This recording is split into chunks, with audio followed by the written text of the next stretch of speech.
Magandang umaga sa lahat. Bago muna tayo pumunta sa ating talakayan, manalangin muna tayo sa ating poong may kapal sa ngalan ng Ama, ng Anak, ng Diyos Espiritu Santo. Amen. Panginoon, sa pagtawag ko sa iyo ngayon, nais ko lamang na maramdaman ang iyong presensya at tulungan mo ang aking puso na tumugon sa iyong pagmamahal. Amen. Sa ngalan ng Ama, ng Anak, ng Diyos, Espiritu Santo. Amen. Magandang umaga ulit sa inyo, estudyante ng Grade 7, Aguinaldo. Ako nga pala si Celine Bernaldez de Lusong at ako ang inyong homeroom at araling panlipunan na guro. Okay, dumako naman tayo sa ating attendance or pagtatala ng liban. Bidal, ilan ba ang absent at present ngayon? Okay, kompleto ngayon ang lahat ng mag-aaral.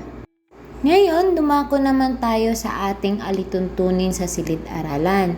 So, basahin natin ngayon ang ating alituntunin, pakikinig ng mabuti, pagtaas ng kamay, paggalang sa bawat isa, pananatili sa upuan, at pagpapanatili ng kalinisan. Ngayon, dumako naman tayo sa ating talakayan, which is ang katangiang pisikal ng pinakamalaking kontinente, ang Asya. Ito ang ating layunin. Number 1, natutukoy ang sukat, hugis at hangganan ng kontinente ng Asya.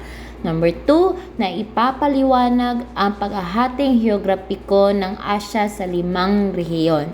Number 3, pinahalagahan ang ugnayan ng tao at kapaligiran sa paghubog ng kabias ng Asyano. Dumako naman tayo sa pinakaunang katangiang pisikal ng Asya, which is ang sukat at lawak. So sumasakop ang Asya sa 1/3 na kabuang lupa sa buong daigdig at may lawak itong 44 million kilometer squared. Ang pangalawang katangiang pisikal naman ay lokasyon. So, ang hangganan ng Asya sa hilaga ay ang Arctic Ocean. Sa silangan naman ay Pacific Ocean. Sa timog ay Indian Ocean. At saka sa kanluran naman, Europe or Red Sea. Dumako naman tayo sa 5 rehiyon ng Asya. Number 1, gitnang hilagang Asya. Number 2, silangang Asya. Number 3, timog silangang Asya. Number 4, timog Asya. At number 5, kanlurang Asya. Ngayon naman makikita nyo sa presentasyon kung anong bansa ang nabibilang sa kada rehiyon. For example, sa silangang Asya, China, Japan, South Korea, North Korea, Mongolia, Taiwan, and so on and so forth. Timog Asya, India, Pakistan. Timog silangan ay Myanmar at Thailand. Kanlurang Asya naman, Saudi Arabia, Iran, Iraq. At sa hilagang gitnang Asya naman, Kazakhstan, Kyrgyzstan, Siberia or bahagi ng Russia. May 48 bansa sa Asya na sovereign countries. So, sila ang may sariling pamahalaan at malaya sila sa kanilang teritoryo na walang impluwensya sa ibang dayuhang bansa. Dumako naman tayo sa pangatlong katangiang pisikal, which is ang pangunahing anyong lupa. Ano nga ba ang anyong lupa? Or sa Ingles ay landform. Ito ay iba't ibang pisikal na katangian o hugis ng ibabaw ng mundo. Ang mga ito ay likas na nabuo sa pamamagitan ng mga proseso sa kalikasan tulad ng paggalaw ng mga tectonic plates at erosion. So, kabundukan or mountain ranges, halimbawa nito ay ang Himalayan Mountains. At sa talampas at plateau, ang halimbawa nito ay ang Tibetan Plateau. Dumako naman tayo sa desierto or desert. Ito ay isang uri ng anyong lupa na tuyo at nakakatanggap lang ng kaunting ulan sa loob ng isang taon. Ang halimbawa nito nga na matatagpuan sa Asia ay ang Gobi Desert at ang Arabian Desert. Dumako naman tayo sa kapuluan at archipelago. Ito ay isang pangkat o grupo ng mga isla o pulo na magkakasama sa isang bahagi ng dagat o karagatan. Ang halimbawa nito ay ang bansang Philippines at ang bansang Indonesia. Next naman ang Tangway or Peninsula. Ito ay isang mahabang anyong lupa na halos napapalibutan ng tubig, ngunit may isang bahagi na nakakabit pa rin sa malaking kapuluan. Ang halimbawa nitong mga bansa ay India at South Korea. Okay, dumako naman tayo sa pang-apat na katangiang pisikal ng Asya, which is ang mga pangunahing anyong tubig. Ano nga ba ang anyong tubig? Ito ay sa Ingles ay water form o body of water. Ito may ang anumang natural na koleksyon ng tubig sa ibabaw ng mundo. Ang example nito ay karagatan or ocean. Ito ang pinakamalawak at pinakamalalim na anyong tubig sa mundo. Ang halimbawa nito ay ang Pacific Ocean at ang Indian Ocean. Next naman ay ang mga ilog or river. Tinatawag din silang cradle of civilization.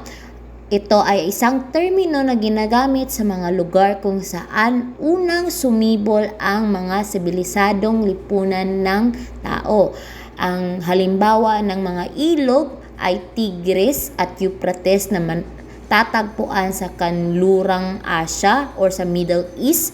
Ang Indus River naman ay matatagpuan sa Timog Asya at ang Yangtze or ang Changjiang ay matatagpuan naman sa Silangang Asya. Next naman ang lawa or lake. Sa Asya may kakaiba tayong lawa.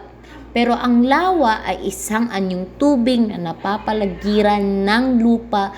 Karamihan sa mga lawa ay matabang ang tubig. Pero sa Asya, ang Caspian Sea ay pinakamalaking lawa sa buong mundo. At ang Dead Sea naman ay pinakamababa at pinakamaalat ng lawa sa buong mundo. Dumako naman tayo sa panglimang katangiang pisikal, which is ang klima at panahon. Dahil sa sobrang laki ng Asya, nararanasan dito ang halos lahat ng uri ng klima at panahon sa mundo. Ang pagkakaiba lang ng klima ay nakadepende sa kinalalagyan ng bansa or latitude, taas ng lugar at distansya mula sa karagatan. Sa hilaga ay nakakaranas ng tundra o taiga. Ito ay napakahaba at napakatinding taglamig, minsan ay umaabot sa negative 50 degrees Celsius at napakaikling tag-init, halos naging balot ng yelo ang lupa rito. Sa gitna at kanlurang Asya naman, arid or tuyo o semi-arid na klima.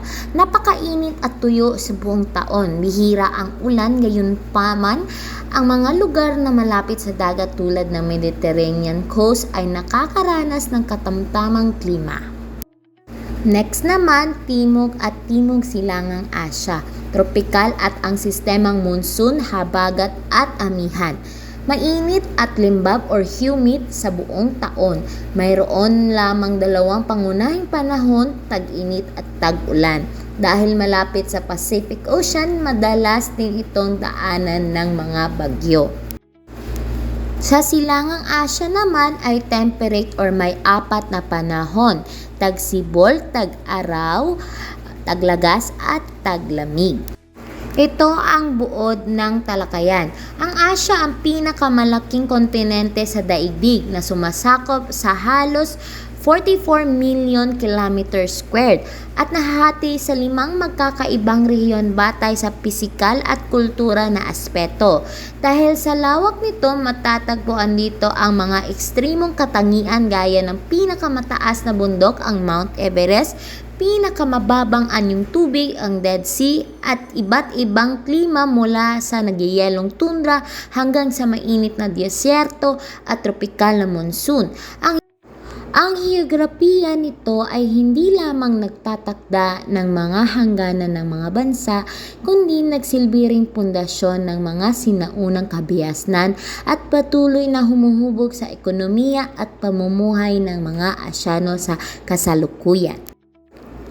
Sa inyong takdang aralin naman, gumawa kayo ng travel vlog. Ito ay isang creative task. Ang panuto nito ay humanap ng isang natatanging anyong lupa o anyong tubig sa Asya na hindi gaano tinalakay sa klase. Gumawa ng isang maikling travel vlog script or video kung kakayanin, naglalarawan sa katangiang pisikal nito at kung bakit ito dapat bisitahin. Ang ating layunin ay mapailalim ang kaalaman sa ibang pang-pisikal na katangian ng Asya. Isisend ninyo ito sa ang aking email at magsisend ako sa ating GC para sa rubrics. Okay, maraming salamat at paalam sa inyo mga estudyante. And I hope na may natutunan kayo sa ating talakayan ngayon. At see you next time.